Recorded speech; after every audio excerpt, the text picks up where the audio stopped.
Time right now to bring in Tim Luke and Greg Schramm, the frickin' frack of Nick and Knack, and appraise this. Of course, they're at Treasure Quest Appraisal Group, TQAG.com. But right now, they're right here on the radio. Good morning, guys. Good morning. Hey, good morning. All right. So we've got a three for here. Jill will be joining us in just a few minutes. Biggest, most important question, what are you wearing to trick or treat tomorrow? I am just wearing myself. I'm scary enough in the dark. We have a tradition.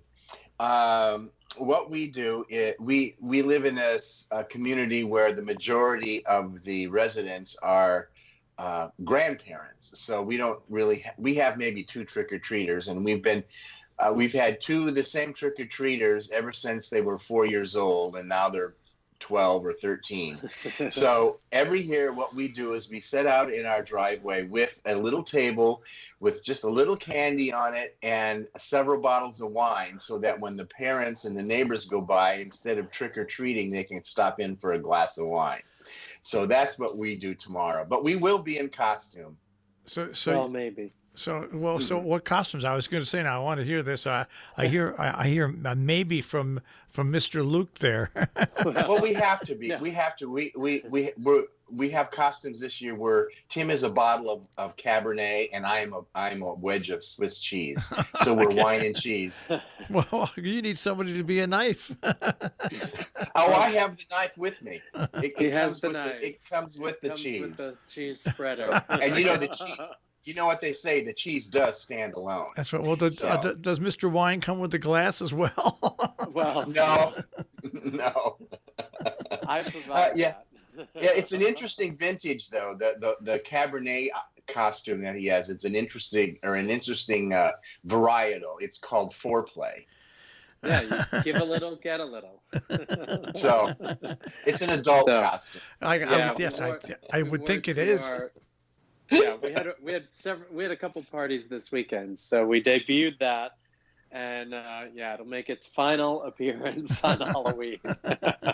Well, Halloween at my house is there's nobody. I have one little kid lives by me, but most of the kids trick or treat in town, so I just shut down the lights and I pull all the shades so the dogs don't go crazy when cars go by, right.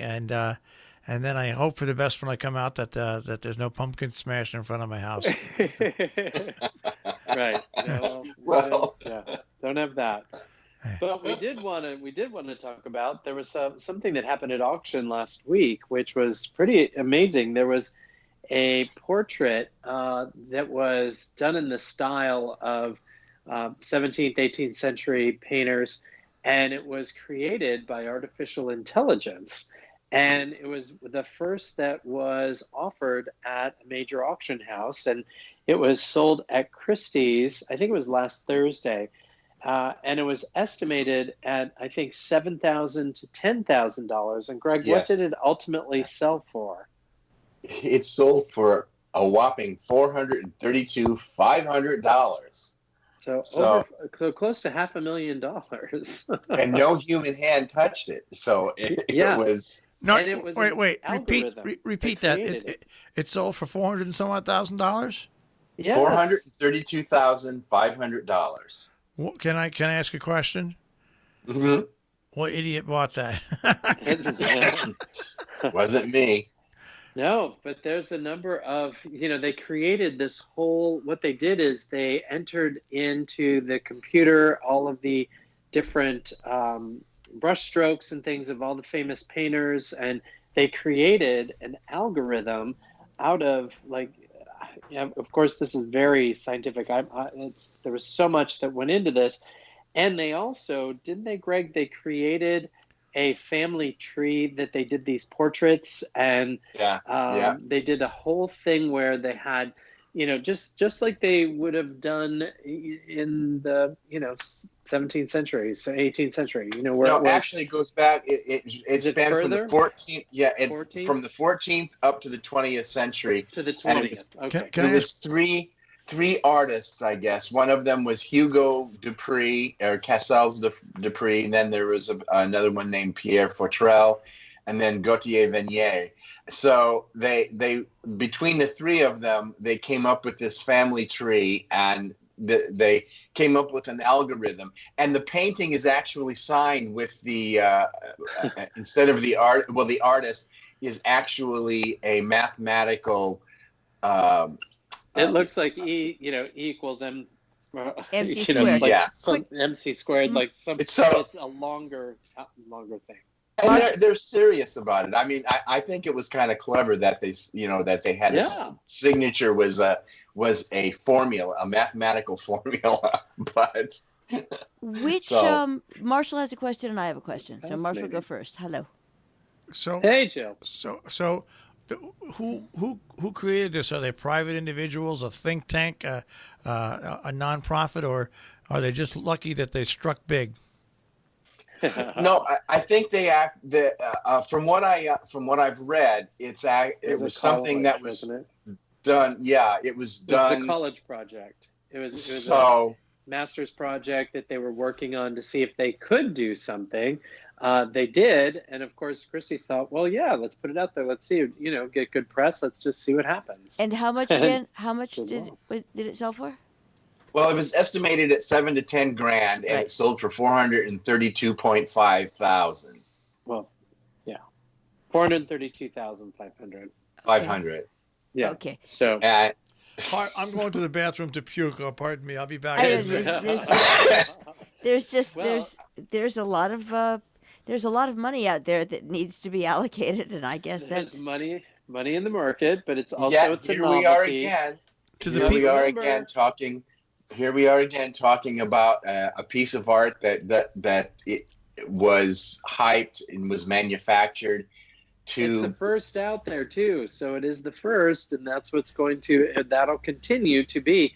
When it's the first out there, that will continue to have that label, that moniker, that wow, here this is great. So, that also affects its value. That's the context of the piece, is that others will come up, but will they do as well? That's the next question. And believe me, don't you think that team is going to be working on a couple more to bring to auction if they can make that kind of money? So yes, we'll but see. it will be interesting to see if as it if whether this is a new school, whether this is a new school of art, or whether it's just, hey, this was cool. We talked about it. But what I find amazing is, for years and years and years and years, there have been hundreds and thousands and millions of artists who have taken art classes when they've retired, they've painted as a hobby. And if you look at this painting, the painting is horrendously ugly. And there are so many more talented artists who Greg, do this as an avocation that could have sold. Right, but it's a novelty. And you know what? People buy novelties. People put money into something that's novel. And the big question, this is what Jill was saying, is there sustainability? Is this going to happen? And that's what the future will tell. But we're watching this because it's just fascinating to see.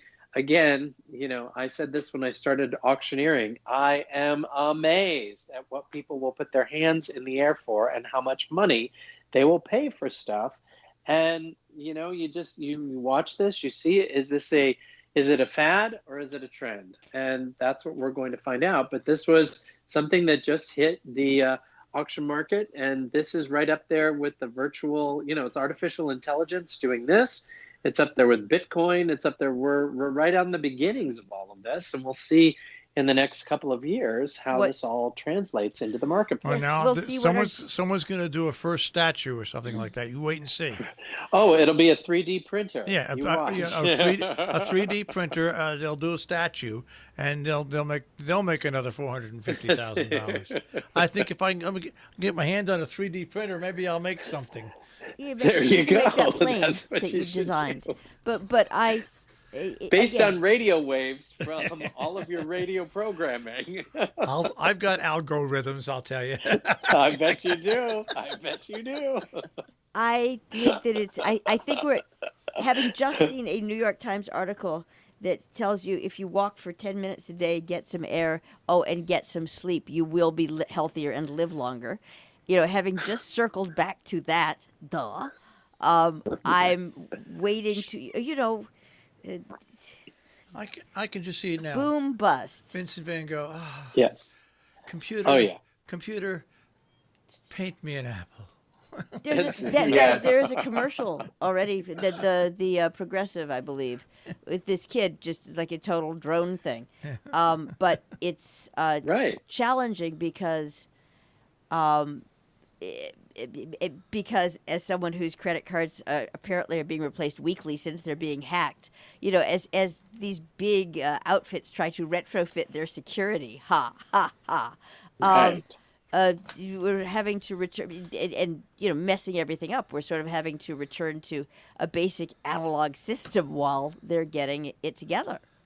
Well, they're pulling it all together. But to go back to what Marshall was saying, is that imagine the implications in the future. An artist can enter in all of their work and then really say to the computer, "Oh, create a landscape, create a portrait," and they would do it in the style that artist did if they could enter that and really break it down to these algorithms. So this is interesting stuff that's happening. I mean, yes, and individuality speaking, no. Oh, I know. Well, exactly. And if you go from the bizarre to the even, dare I say it, the bizarre-er, there is, here's the thing about the artificial intelligence painting, but coming up, there is an artist by the name of Mark Quinn from England who is in the process of creating a sculpture from the blood of 5,000 individuals. And it's supposed to be installed next September at the New York Public Library's main branch. And the work is going to be called Odyssey. And it consists of 2 identical metric tons of frozen human blood. And it's supposed to represent, the fundamental point is that it's supposed to represent that we're all equal under the skin. So there you go. Try to buy that and put it in your living room. So how much is, what I'm saying? So it's just getting crazier and crazier in the art world. What's going on anyway? Well, it's the same thing that's going on in the world in general. I've got 2 words for you. Other than direct reflection. That's true. Got 2 words for you other than goodbye. Ready? Yeah. Damien Hirst. Yes, amen. That's true. That's exactly right. All right. Well, again, novelty, and with artificial intelligence, it's all about Jules Verne. So there you have it for today. I should be worth $1 million because my teachers have told me over the years that I had artificial intelligence in one form or another. wrong kind of artificial. I'm going to sell him. All right. You're going to auction him. We'll speak to you guys next week. You. Okay. Have a good week. Thanks. Happy Halloween. Take care, guys. Bye-bye. Happy Halloween. Tim Luke and Greg Strom, the appraisal guys, the frickin' frack of Nick and Knack, TQAG.com on the web.